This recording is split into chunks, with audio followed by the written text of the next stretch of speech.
Hello दोस्तों, उम्मीद है आपकी तैयारी शानदार चल रही है। चलिए शुरू करते हैं पेपर 18 का पार्ट बी। पहला प्रश्न, चलो दिल्ली मारो फिरंगी का नारा किसने दिया था? सुभाष चंद्र बोस ने, मोती खान ने, तिलक राम ने या शिवनाथ सिंह ने?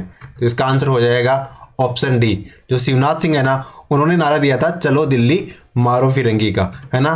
तो ये एरिनपुरा क्रांति से संबंधित थे। शिवनाथ जी एरिनपुरा क्रांति से संबंधित थे। और आपको पता ही है जो एरिनपुरा क्रांति की शुरुआत हुई थी ये 23 अगस्त 1857 को हुई थी, ठीक है। और ये शिवनाथ जी का संबंध कहाँ से था? ये ईडर से था। और ईडर वर्तमान में डूंगरपुर जिले में एक तहसील है ना। और इनके नेतृत्व में वो जो क्रांतिकारी थे वो दिल्ली की ओर रवाना हुए थे। अगले प्रश्न पे चलते हैं। नीमड़ा हत्याकांड का संबंध किस आंदोलन से है? नीमड़ा हत्याकांड का संबंध कौन से आंदोलन से है? मीणा भगत आंदोलन, एकी आंदोलन या अलवर किसान आंदोलन? तो नीमड़ा हत्याकांड का संबंध कौन से आंदोलन से है? तो ये एकी आंदोलन से संबंधित है। नीमड़ा हत्याकांड कौन से आंदोलन से संबंधित है? एकी आंदोलन से संबंधित है। और एकी आंदोलन के बारे में आप जानते ही है कि इसकी शुरुआत किसने करी थी? मोतीलाल तेजावत साहब ने करी थी। मोतीलाल तेजावत साहब ने इस आंदोलन की शुरुआत करी थी। और कहाँ से करी? तो रास में है ना, वहां से करी थी। और 1921 में इस आंदोलन का सूत्रपात मोतीलाल तेजावत साहब द्वारा किया गया। और ये नीमड़ा हत्याकांड है ना, इसी से संबंधित है। अगले प्रश्न पे चलते हैं। दत्तानी युद्ध निम्न में से किनके मध्य हुआ था? बीजल देव देवड़ा और अमरनाथ प्रथम, जगमाल सिसोदिया और अखीराज देवड़ा, उदयभान और अखीराज, और सुरतड़ा देवड़ा और जगमाल सिसोदिया? तो इसका आंसर क्या हो जाएगा? इसका आंसर हो जाएगा ऑप्शन डी। सुरतड़ा देवड़ा और जगमाल सिसोदिया के बीच में दत्तानी का युद्ध हुआ था। किसके मध्य? ये सुरतड़ा देवड़ा थे और एक तरफ जगमाल सिसोदिया था। इनके मध्य जो दत्तानी का युद्ध हुआ था, है ना। और ये हुआ कब था दत्तानी का युद्ध? तो इसका आंसर है 1583 में हुआ था। कब हुआ था? 1583 में। 1583 में दत्तानी का युद्ध हुआ था जगमाल के मध्य और सुरतड़ा देवड़ा के मध्य। अगले प्रश्न में चलते हैं। ब्रिटिश संसद द्वारा हाउस ऑफ कॉमन्स में शेखावाटी किसान आंदोलन के समर्थन में किसने आवाज उठाई? यानी ब्रिटेन की संसद है ना, वहाँ पे जो अपने शेखावाटी में किसान आंदोलन हुआ था, इसकी बात वहाँ उस संसद में उठाई गई। किसने उठाई थी? एवी अलेक्जेंडर ने, पैट्रिक लॉरेंस ने, या एजीजी हॉलैंड ने, स्टैनफोर्ड क्रिप्स ने? तो इसका आंसर क्या हो जाएगा? इसका आंसर हो जाएगा डॉक्टर पैट्रिक लॉरेंस। जो सर पैट्रिक लॉरेंस थे ना, इन्होंने जो शेखावाटी किसान आंदोलन हुआ था सीकर जिले में या राजस्थान के सीकर वाले क्षेत्र में, वहाँ उस चीज़ की आवाज़ ब्रिटेन की संसद में उठा दी थी पैट्रिक लॉरेंस ने। तो इसका आंसर क्या हो जाएगा? ऑप्शन बी हो जाएगा। अगले प्रश्न पे चलते हैं। अच्छा, ये देखो कुछ डिटेल भी दे रखी है। जो राजस्थान सेवा संघ के जो मंत्री थे, कौन? रामनारायण चौधरी, उन्होंने भी इसके विरुद्ध आवाज उठाई थी। अगले प्रश्न पे चलते हैं। जैसलमेर राज्य में एक स्वतंत्र राजकीय टकसाल की स्थापना किस शासक ने की? यानी जैसलमेर के अंदर एक राजकीय टकसाल की स्थापना करी। टकसाल का मतलब जहाँ पे सिक्कों की ढलाई होती है। तो किसने करी थी? अमर सिंह ने करी, अक्खे सिंह ने करी, मनोहर दास ने करी या लूणकर ने करी? तो ये किसने करी थी? तो जैसलमेर जिले में जो राजकीय टकसाल बनाई थी, किसने बनाई? ये बनाई अक्खे सिंह जी ने। किसने बनाई थी? अक्खे सिंह जी ने राजकीय टकसाल बनाई थी जैसलमेर में। किसने बनाई थी जैसलमेर में राजकीय टकसाल? तो जैसलमेर जिले में या जैसलमेर राज्य में राजकीय टकसाल किसने बनाई? अक्खे सिंह ने बनाई। और हमें पता है ही कि जो अक्खे शाही सिक्के हैं वो जैसलमेर जिले से संबंधित है। और एक मोहम्मद शाही सिक्के भी जैसलमेर जिले से संबंधित है। और डोडिया सिक्के भी शायद जैसलमेर जिले से ही संबंधित है। तो इसका आंसर क्या हो जाएगा कि जैसलमेर में राजकीय टकसाल किसने बनाई थी? तो अक्खे सिंह है ना, उन्होंने जैसलमेर में राजकीय टकसाल की स्थापना करी थी। अगले प्रश्न पे चलते हैं। वनस्थली विद्यापीठ की स्थापना किसने करी? राम सिंह, जमनालाल बजाज, हीरालाल शास्त्री? तो इसका आंसर क्या हो जाएगा? वनस्थली विद्यापीठ की स्थापना अपने हीरालाल शास्त्री साहब द्वारा की गई। जो राजस्थान के पहले मुख्यमंत्री है ना, हीरालाल शास्त्री जी, उन्होंने वनस्थली विद्यापीठ की स्थापना करी थी। और ये कहाँ करी? तो ये निवाई नाम की जगह है टोंक जिले में। कहाँ पे? निवाई टोंक में करी थी। पहले इसकी स्थापना 1936 में कर दी गई थी। लेकिन उस समय जो पहले स्थापना करी उस समय इसका नाम जीवन कुटीर था। क्या नाम था? जीवन कुटीर। और बाद में इसका नाम परिवर्तित करके वनस्थली विद्यापीठ कर दिया गया, है ना। इस प्रकार हमसे पूछा है कि स्थापना किसने करी? तो इसका आंसर क्या हो जाएगा? हीरालाल शास्त्री ने वनस्थली विद्यापीठ की स्थापना करी। अगले प्रश्न पे चलते हैं। देबारी समझौता कब हुआ था? 1708 में, 1734 में, 1745 में, 1712 में? तो देबारी समझौता कब हुआ था? तो देबारी समझौता 1708 में हुआ था। कब हुआ था देबारी समझौता? देबारी समझौता 1708 में हो गया था। कब हुआ? 1708 में हो गया था, है ना। और किसके मध्य हुआ था? ये मेवाड़ और मारवाड़ के मध्य हुआ था। देबारी समझौता उदयपुर और मारवाड़ के मध्य, मेवाड़ मारवाड़ के मध्य हुआ था। और अजीत सिंह, जयपुर के शासक जय सिंह और मेवाड़ के महाराणा अमर सिंह द्वितीय, यानी ये इसके पार्टीदार थे। समझौते में दो पार्टियां होती है, तो कौन कौन थे इसमें? अजीत सिंह एक तो मारवाड़ के शासक, जयपुर के शासक जय सिंह और मेवाड़ के महाराणा अमर सिंह, ये तीन हो गए। अजीत सिंह, जय सिंह और अमर सिंह ये देबारी समझौते के पक्षकार थे। और ये हुआ कब था? ये 1708 में हुआ था। अगले प्रश्न पे चलते हैं। बछावतों की हवेली, रामपुरियों की हवेली, गुलेच्छों की हवेली और सेठियों की हवेली, ये किस जिले में है? या ये इन हवेलियों के लिए कौन सा जिला प्रसिद्ध है? तो सीकर, जोधपुर, उदयपुर या बीकानेर। तो इसका आंसर क्या हो जाएगा? इसका आंसर हो जाएगा जो बीकानेर जिला है ना, वहाँ पे ये हवेलियाँ हैं। कौन कौन सी? बछावता की, रामपुरिया की, गुलेच्छों की और सेठियों की। बछावतों, रामपुरिया, गुलेच्छों और सेठियों। कौन सा जिला? बीकानेर जिला। बछावत, रामपुरिया, गुलेच और सेठिया। बछावतों, रामपुरिया, गुलेच्छों और सेठिया, याद रखना है इनको, क्रम से याद रखो और बाद में, ताकि परेशानी ना होए। बछावतों, रामपुरिया, गुलेच्छा और सेठिया कौन सा जिला संबंधित है? बीकानेर जिला संबंधित है। अगला प्रश्न, निम्न में से कौन सा दुर्ग यूनेस्को की विश्व विरासत की सूची में शामिल नहीं है? तो ये बताना है कि राजस्थान में कौन से दुर्ग हैं, कौन सा दुर्ग है इनमें से जो विश्व विरासत सूची में शामिल नहीं है? तो गागरोन, मेहरानगढ़, आमेर और जैसलमेर। तो इसमें से कौन सा हो जाएगा? जो मेहरानगढ़ है ना, जोधपुर वाला, वो यूनेस्को की विश्व विरासत सूची में शामिल नहीं है। देखो, विश्व विरासत सूची तो सबने याद कर ही रखी है, चीकू गाजीराम वाली आप ट्रिक लगाते हो, है ना। तो उसमें कौन कौन से किले आ जाते हैं? तो चित्तौड़गढ़, कुंभलगढ़, रणथंभौर, मेहरानगढ़ नहीं, गागरोन, आमेर और जैसलमेर वाले जिले आ जाते हैं। यानी इनमें से जो मेहरानगढ़ जिला है ना, वो शामिल नहीं है। कौन सा शामिल नहीं है? मेहरानगढ़ शामिल नहीं है। बाकी चित्तौड़ है, रणथंभौर है, कुंभलगढ़ है, गागरोन है, आमेर वाला है और जैसलमेर वाला है। तो इस प्रकार ये 6 जो अपने फोर्ट है, किले हैं, वो यूनेस्को की विश्व विरासत सूची में शामिल है। राजस्थान के एकमात्र लोक देवता जिनकी मूर्ति ना होके एक काष्ठ का तोरण होता है, यानी राजस्थान के ऐसे देवता कौन से हैं या लोक देवता कौन से हैं जिनकी मूर्ति नहीं होती, सिर्फ काष्ठ का तोरण बना होता है? कौन है? बिग्गा जी है, गोगा जी है, तेजा जी है, मामा देव है। तो इसका आंसर क्या होगा? जो मामा देव है ना, उनकी कोई मूर्ति नहीं होती, सिर्फ काष्ठ का तोरण बना होता है ना। किसका? काष्ठ होता है, लकड़ी, यानी लकड़ी का तोरण बना रहता है। तो ये कौन है? मामा देव। और मामा देव का तो हमें पता ही है, इनके जो भैंसे की बलि चढ़ती है ना, किसकी बलि? भैंसे की बलि चढ़ती है। बाकी इनका एक प्रमुख मंदिर अपने सीकर जिले में है, और वो जगह कौन सी है? सालोदड़ा सीकर में ये मामा देव का मंदिर है ना। अगले प्रश्न में चलते हैं। राजस्थान में तेरापंथी जैन संप्रदाय की स्थापना किसने करी? राजस्थान में तेरापंथ जैन संप्रदाय को इसकी स्थापना किसने करी? आचार्य भिक्षु, तुलसी या कलुगणी या महाप्रज्ञ साहब। तो किसने करी थी तेरापंथ संप्रदाय की स्थापना राजस्थान में? तो आचार्य भिक्षु स्वामी है ना, तो उन्होंने राजस्थान में तेरापंथी जैन संप्रदाय की स्थापना करी। किसने?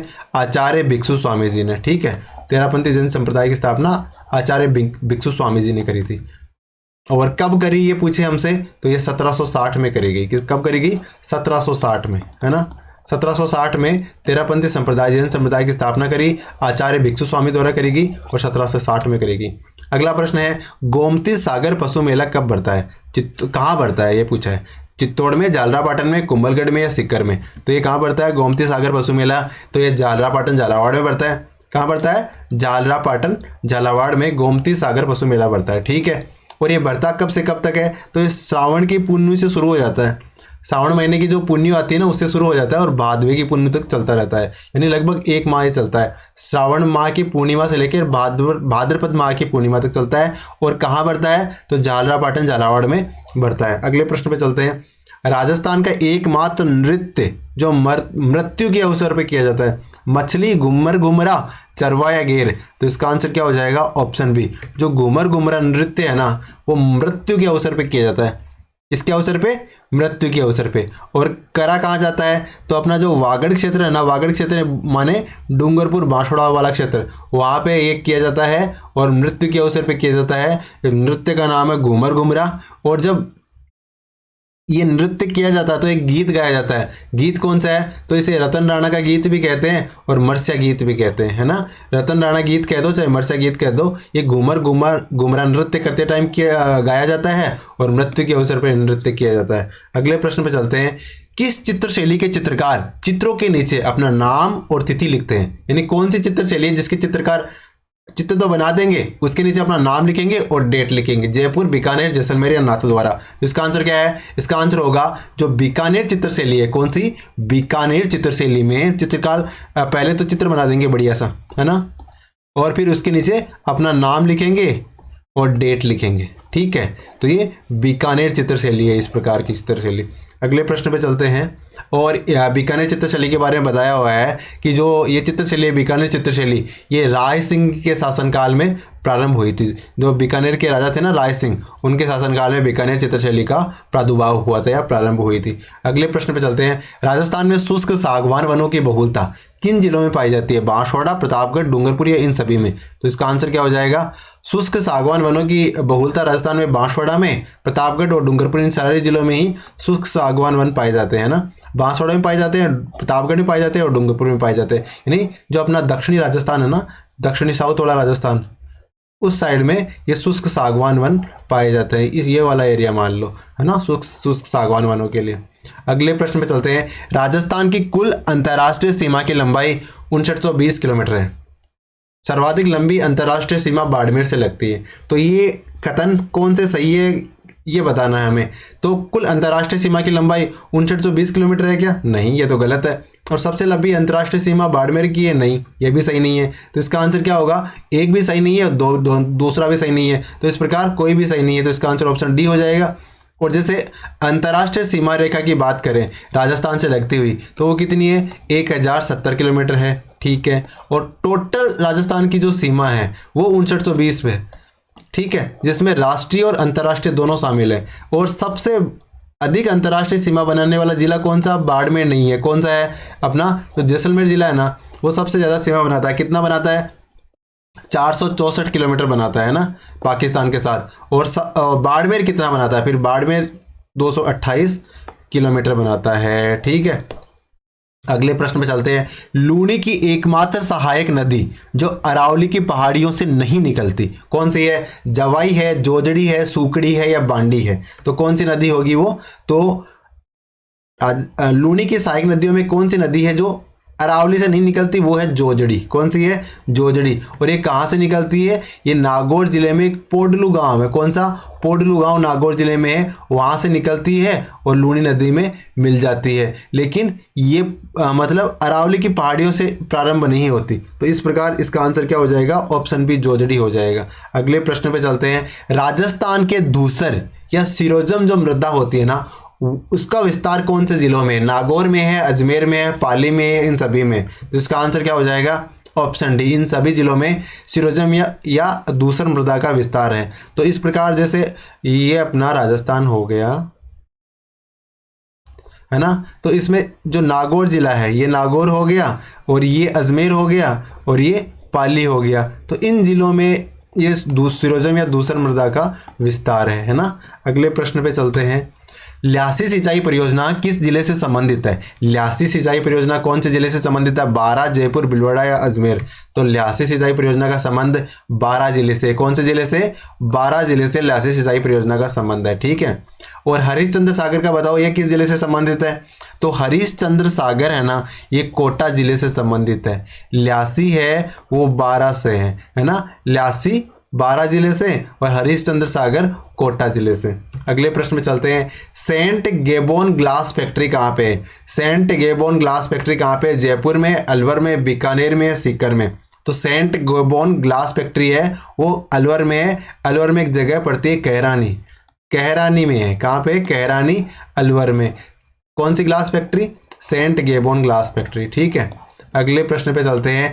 राहु घाट परियोजना में राजस्थान की हिस्सेदारी कितनी है? एक परियोजना है राहु घाट परियोजना, उसमें राजस्थान की हिस्सेदारी कितनी है? 50%, 59%, 15.2% या 45%? तो इसका आंसर है ऑप्शन ए, 50%। राहु घाट परियोजना देखो राजस्थान और मध्य प्रदेश की परियोजना है। एक तो अपना राजस्थान हो गया, एक एमपी हो गया, है ना। इसमें 50% हिस्सा राजस्थान का है और 50% हिस्सा मध्य प्रदेश का है। इस प्रकार राहु घाट परियोजना में राजस्थान का हिस्सा कितना है, 50% है, और 50% किस में दे रखा है, ए में दे रखा है, तो ए इसका आंसर हो जाएगा। राज्य में सर्वाधिक बकरियां किस जिले में पाई जाती है? राज्य में सबसे ज्यादा बकरियां कौन से जिले में है? बाड़मेर में, बीकानेर में, जैसलमेर में और सीकर में। तो इसका आंसर क्या हो जाएगा? अगर नंबर ऑफ बकरियां देखें ना सबसे ज्यादा, तो अपने बाड़मेर जिले में। कौन से जिले में? बाड़मेर जिले में सबसे ज़्यादा बकरियां हैं, है ना। किस जिले में? बाड़मेर जिले में है। अच्छा, सबसे कम बकरियां कहाँ पे है? तो जो अपना धौलपुर जिला है ना, वहाँ सबसे कम बकरियां हैं, ठीक है ना। बाड़मेर में सबसे ज़्यादा और धौलपुर में सबसे कम बकरियां। और बकरियों के मामले में कैलकुलेशन करें तो राजस्थान देश में प्रथम स्थान पे है ना। राजस्थान पहले स्थान पे है। और पिछले जो पशु गणना हुई थी उसके मुकाबले इस बार बकरियों की संख्या में भी कमी आई है। अगले प्रश्न पे चलते हैं। कौन से अनुच्छेद के अंतर्गत प्रत्येक राज्य के लिए एक राज्यपाल पद की व्यवस्था की गई है? यानी कौन सा आर्टिकल है जिसके माध्यम से राज्यपाल पद की व्यवस्था की गई है? 153, 154, 176 या 177? तो इसका आंसर क्या हो जाएगा? ऑप्शन ए, यानी 153 जो आर्टिकल है, आर्टिकल 153 या अनुच्छेद 153 है, इसके माध्यम से एक राज्य के लिए एक राज्यपाल का प्रावधान किया गया है। लेकिन जो 7वां संविधान संशोधन किया गया उसके माध्यम से क्या प्रावधान किया गया? 1956 में कहा गया कि एक व्यक्ति एक या एक से अधिक राज्यों का राज्यपाल भी बनाया जा सकता है। इस प्रकार जो राज्यपाल पद की व्यवस्था की गई है वो किस में करी गई है? 153 में की गई है। अगले प्रश्न पे चलते हैं। संविधान के अनुच्छेद 164 क्लोज 1 के अनुसार मुख्यमंत्री होता है, मुख्यमंत्री की नियुक्ति होती है, मुख्यमंत्री निर्वाचित होता है, मनोनीत होता है या चयनित होता है? तो इसका आंसर क्या हो जाएगा?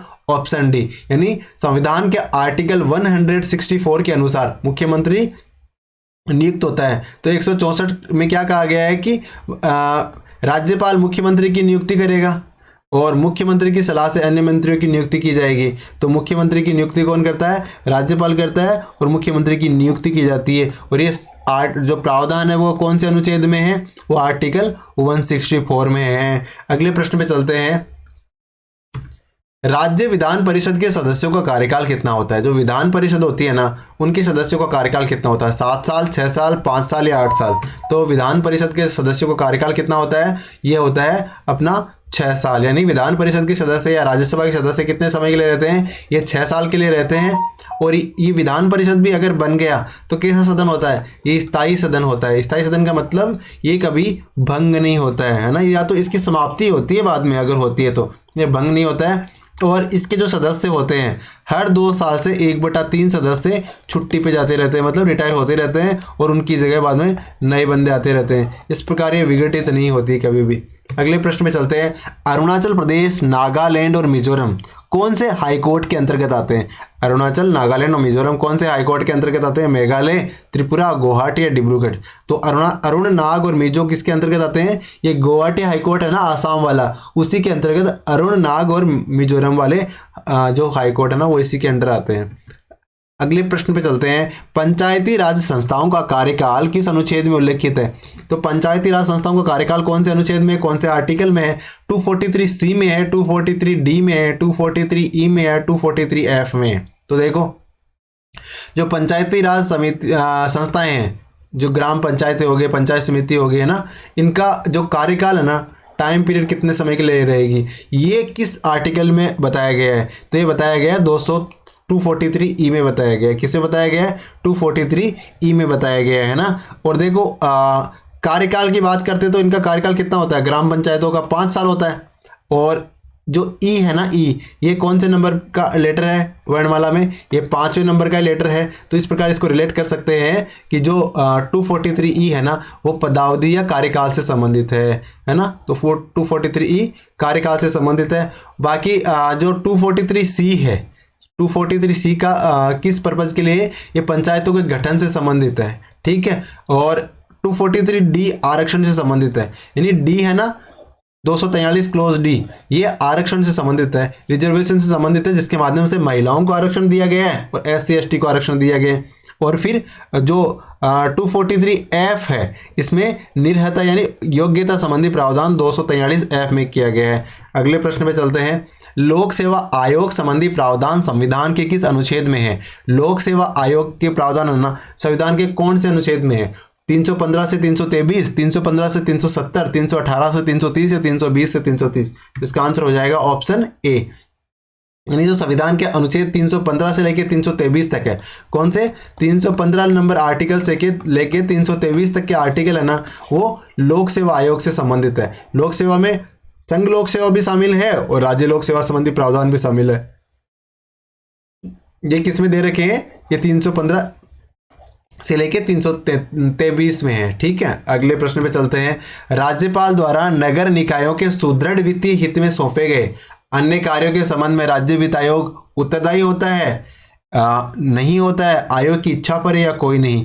यानी राज्यपाल ना अगर नगर निकायों को सुदृढ़ करने के लिए कुछ कार्य सौंपता है वित्त आयोग को, तो उसके लिए जो वित्त आयोग है ना वो उत्तरदायी होता है, यानी उन कार्यों को देखने के लिए उत्तरदायी होगा। जो कार्य उनको नगर निकायों को सुदृढ़ करने के लिए बताए गए हैं ना, उन कार्यों को पूरा करने के लिए जो अपना वित्त आयोग है ना वो पूरा करने के लिए उत्तरदायी होगा। तो इसका आंसर क्या हो जाएगा, ऑप्शन ए उत्तरदायी होगा।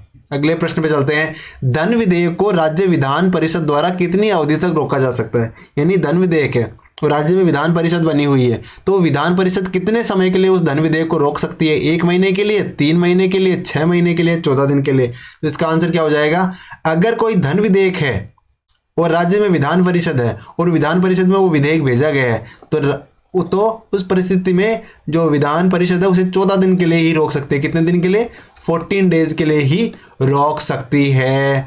अगले प्रश्न पे चलते हैं। राठौड़ों का यूलिसेस किसे कहा जाता है? दुर्गादास को, हमीर को, राय सिंह को, जय सिंह को? तो हमें पता ही है राठौड़ों का यूलिसेस किसे कहते हैं।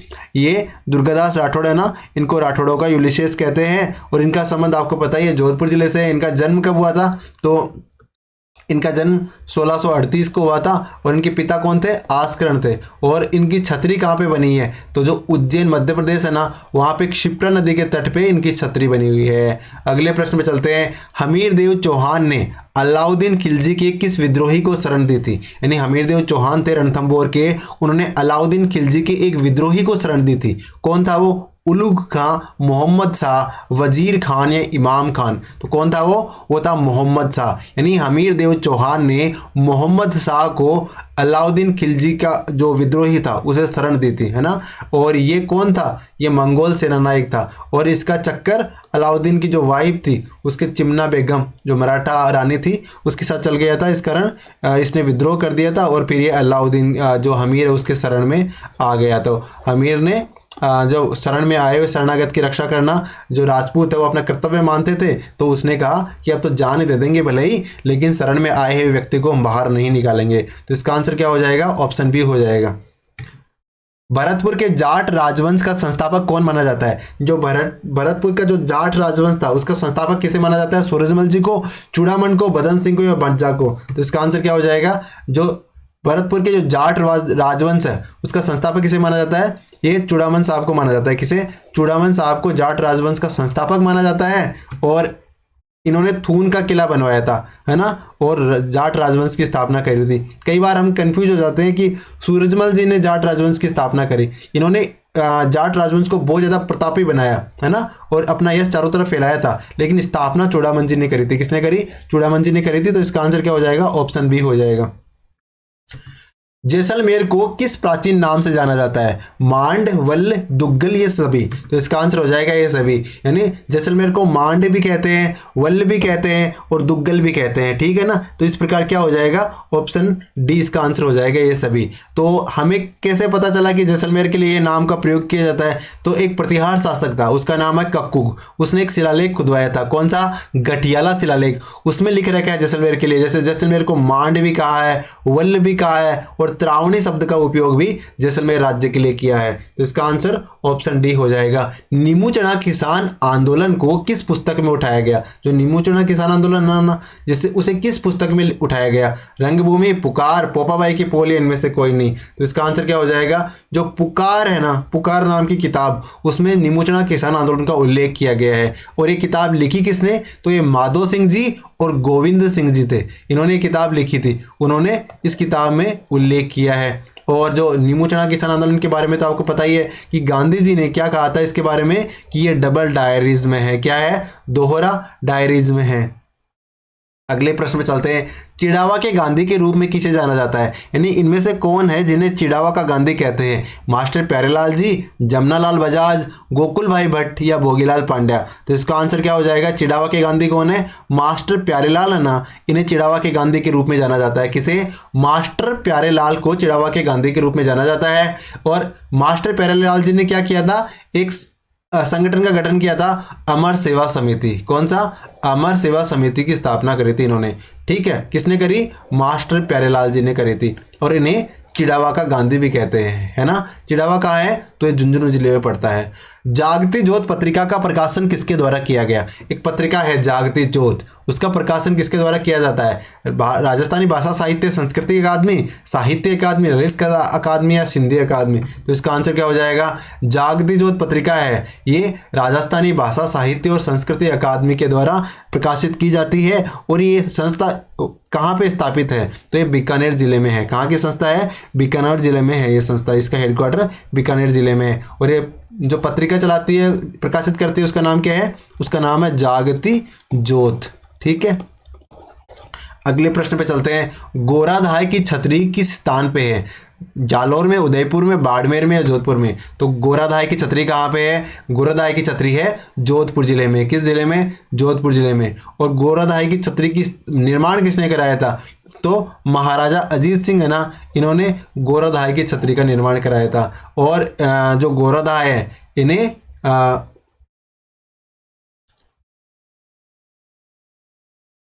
मारवाड़ की पन्ना कहा जाता है ना।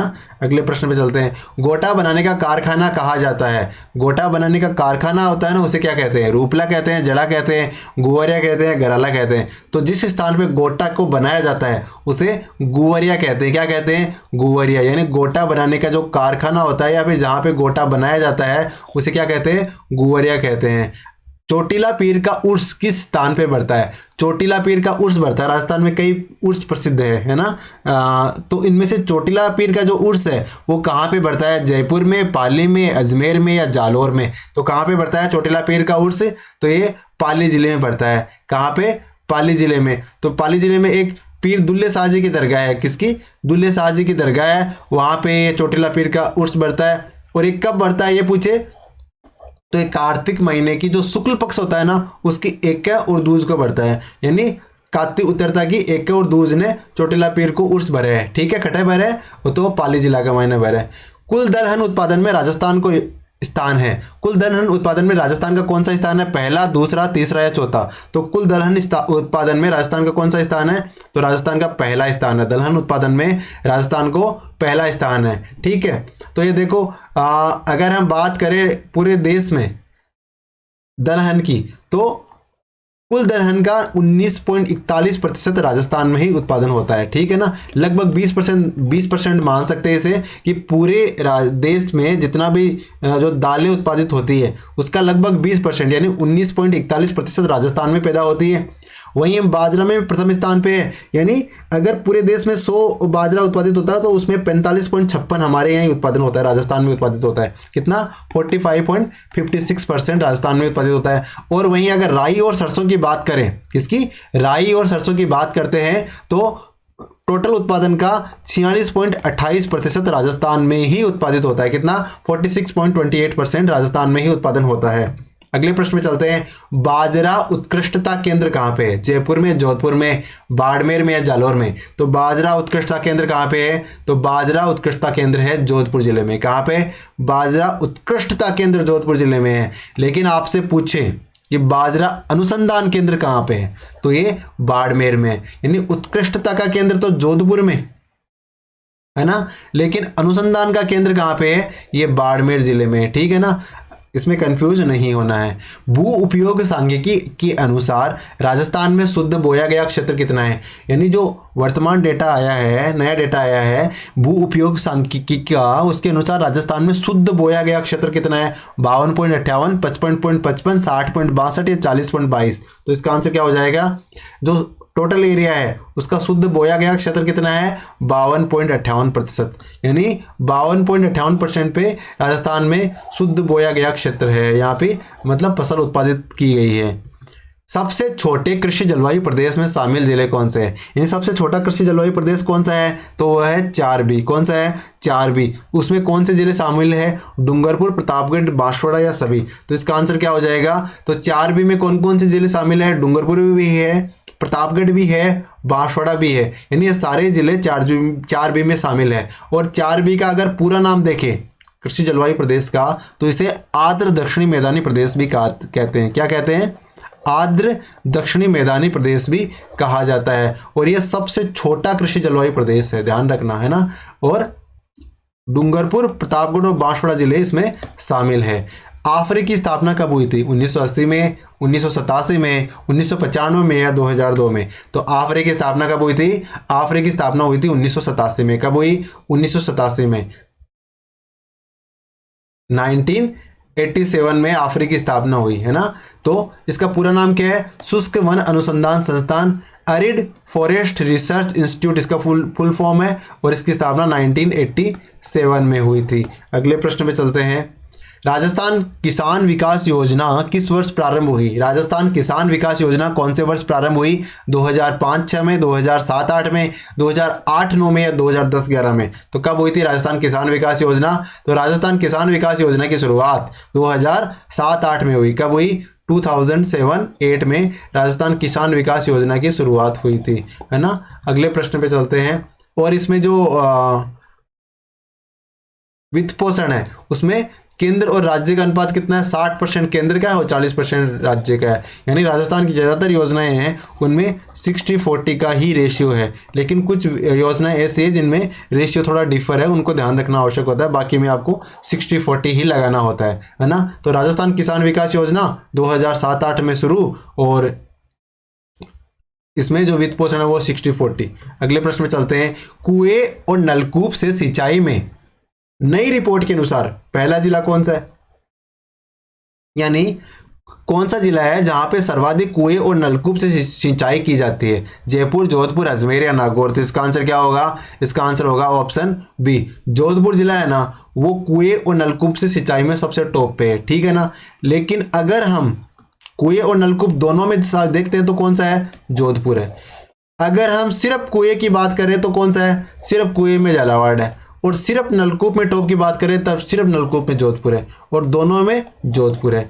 अगले प्रश्न पे चलते हैं। चंबल नदी घाटी परियोजना में राजस्थान का हिस्सा है, जो चंबल नदी घाटी परियोजना है उसमें विद्युत उत्पादन में राजस्थान का हिस्सा कितना है? 50%, 40%, 60% या 30%? तो चंबल नदी घाटी परियोजना में विद्युत उत्पादन में राजस्थान का 50% हिस्सा है। कितना? 50% हिस्सा है। यानी वहाँ पे कुल विद्युत उत्पादन कितना होता है? तो 386 मेगावाट होता है। कितना होता है? 386 मेगावाट कुल उत्पादन होता है, और उसका आधा कितना होता है? वो अपने राजस्थान को का हिस्सा है। अगले प्रश्न पे चलते हैं। भारत के कुल 142 डेजर्ट ब्लॉक्स हैं, ठीक है। और राजस्थान में कितने डेजर्ट्स ब्लॉक है? इनमें से 70 है, 85 है, 105 है या 75 है? तो इसका आंसर हो जाएगा 85। यानी इंडिया में टोटल डेजर्ट ब्लॉक कितने हैं? 142 डेजर्ट ब्लॉक है इंडिया में। और उसमें से देखो 85 तो राजस्थान में ही है डेजर्ट ब्लॉक। यानी रेगिस्तान का सर्वाधिक विस्तार भारत में कहाँ पे है? ये अपने राजस्थान में ही है। यानी 142 डेजर्ट ब्लॉक है, उनमें से 85 डेजर्ट ब्लॉक तो कहाँ पे है? राजस्थान में ही है। तो इसका आंसर ऑप्शन बी हो जाएगा। सहसा मधुसा अकाल ने किस वर्ष या ईस्वी सन में राजस्थान को प्रभावित किया था? 1820-21, 1842-43, 1845-46 या 1850-51? तो इसका आंसर हो जाएगा 1842-43। जो सहसा मधुसा एक अकाल पड़ा था, बहुत ही भयंकर अकाल पड़ा था, ये 1842-43 में पड़ा था। कब पड़ा था? 1842-43 में पड़ा था, ठीक है। और छपने अकाल कब पड़ा था? तो विक्रम संवत के अनुसार तो 1956 था, लेकिन जो ईस्वी सन है उसके अनुसार वो कब था? 1899। क्योंकि ईस्वी सन में से अगर हम मतलब विक्रम संवत में से अगर 57 साल निकाल लेते हैं तो हम ईस्वी सन पे पहुंच जाते हैं। तो 1956 में से 57 निकालेंगे तो कितना बच जाएगा? 1899 बच जाएगा। तो 1899 में छपनी अकाल पड़ा था। इस प्रकार हमने ये वीडियो पेपर हमने पूरा कंप्लीट कर लिया है। उम्मीद है आपको हमारी ये सीरीज पसंद आ रही है। अगर पसंद आ रही है तो आपको चैनल को सब्सक्राइब करना है और अपने दोस्तों से भी चैनल को सब्सक्राइब करवाना है, ठीक है। पढ़ते रहो, और इस बार सेकंड ग्रेड का जो टीचर है ये बन के ही रहना है आपको, किसी भी हाल में, कितनी भी मेहनत करनी पड़ जाए भले ही आपको।